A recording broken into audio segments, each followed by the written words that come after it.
What's up, everybody? It's Joe from Complex. We're in New York City at Stadium Goods with Oscar winner Mahershala Ali. Hey. How you doing? I'm good, bro. Gonna do some sneaker shopping today. Gonna see what he's feeling, what he's not, and then hopefully he's gonna buy some sneakers. Let's do it. Let's go.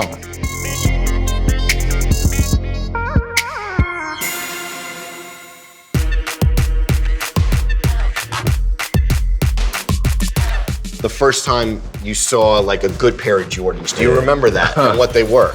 When the ones came out, they were a little bit, first we were so broke, but it was unattainable in a way in which some of these sneakers are, a lot of them are today, in that there's this element of them being very special and limited edition, limited numbers, and in general, just the price of a Jordan back then made it where you couldn't really get a Jordan.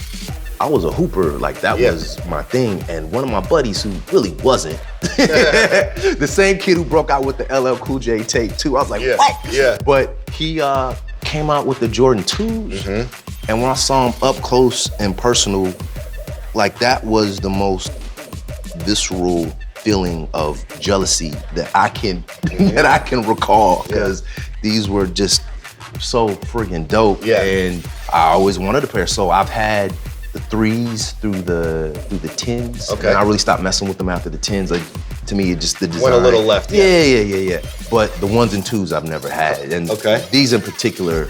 Maybe today, maybe, really, you know, maybe. Yeah. You had a role, everyone knows you from Moonlight, but you had a role in Kicks. Yeah. And it was about a kid getting bullied for his Jordan 1s, and you kind of played the OG.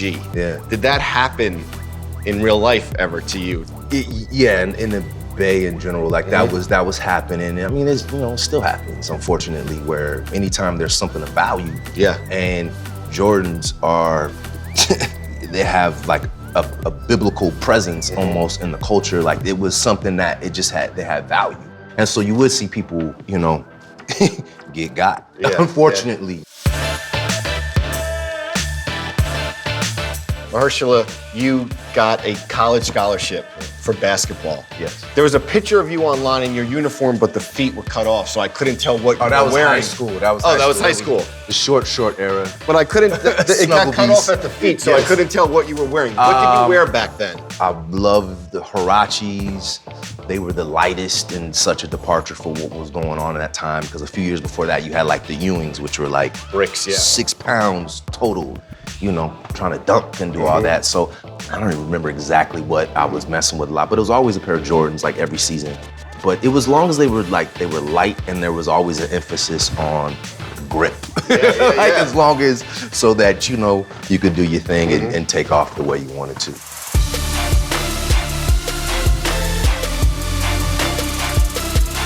You played a season of basketball in a shoe that people may not expect basketball players to play in. Yeah, the Agassi. Okay. These joints right here, man. That season was interesting because we had a fire in our gym.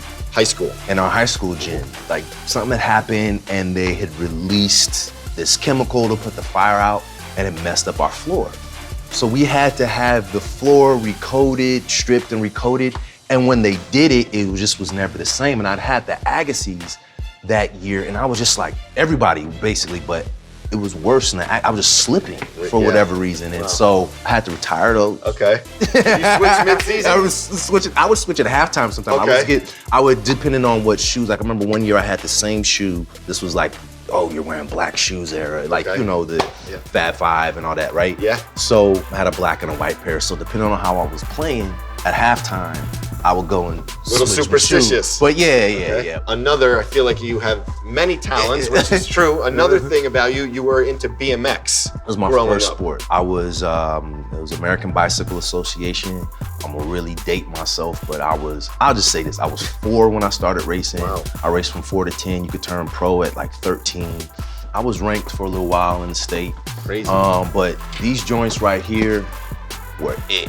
When I was a kid, like growing up in the Bay, bike racing BMX every weekend and doing that. But if you had a pair of Vans, yo, you were doing it. It was like, I'm gonna be somebody when I grow up. I got some Vans.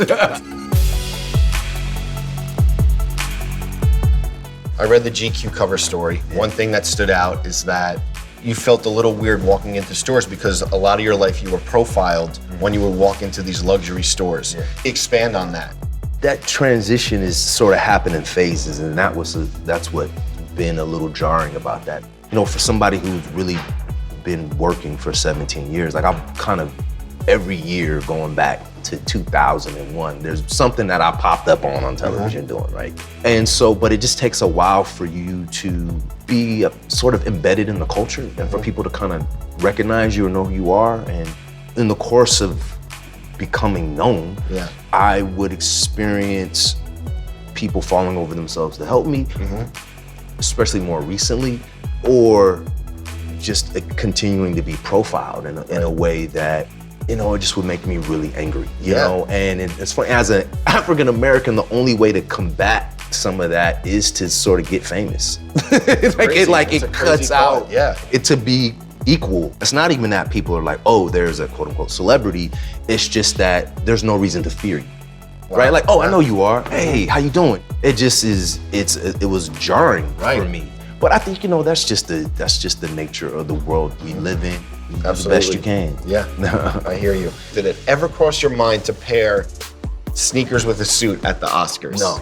For me, as much as I grew up buying sneakers and appreciating sneakers and being a part of the culture in a very real way, I moved away from the sneaker culture in a very serious way for many years, because I felt like if I had those on walking up into an audition or a meeting or whatnot, it was just an opportunity for somebody who was already ready to not take me seriously, to be able to, you know, something ain't. So what you end up doing is going to the extreme. So you see a lot of brothers, like I'll tell people, like, when you see brothers like, oh, he's fitted up, dress nice, oh, black man, dress nice. What I was like, a lot of that has to do with you just wanting to be able to be taken seriously and treated a certain way. And so you go to the other extreme and you make sure you always like suited and booted.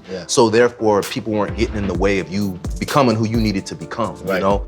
This high art aspect of the sneaker culture now, it's really changed the relationship between men's fashion, how perception and sneakers, you know, that you can do that on a red carpet. Like that's just my own personal thing. Congratulations on all the success. Now's the easy part. Get the browser shelves, buy some sneakers. I don't know, this is the hardest part, because exactly. So many, I always say that. So many. Well, let's try to figure it out. Choose from.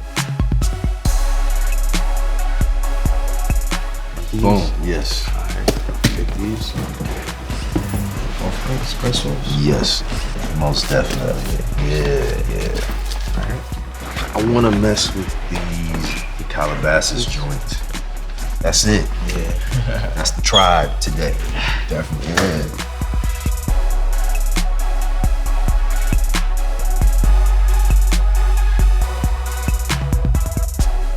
So your total is going to be 2368.03.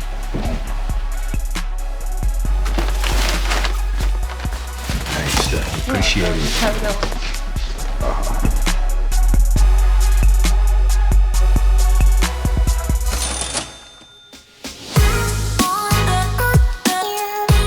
So, Mahershala came through, told some great stories, got 3 new pairs of awesome sneakers. Thanks so much for taking the time. Thanks for having me. Make sure you see him on the big screen 2018. This guy's not stopping. Peace.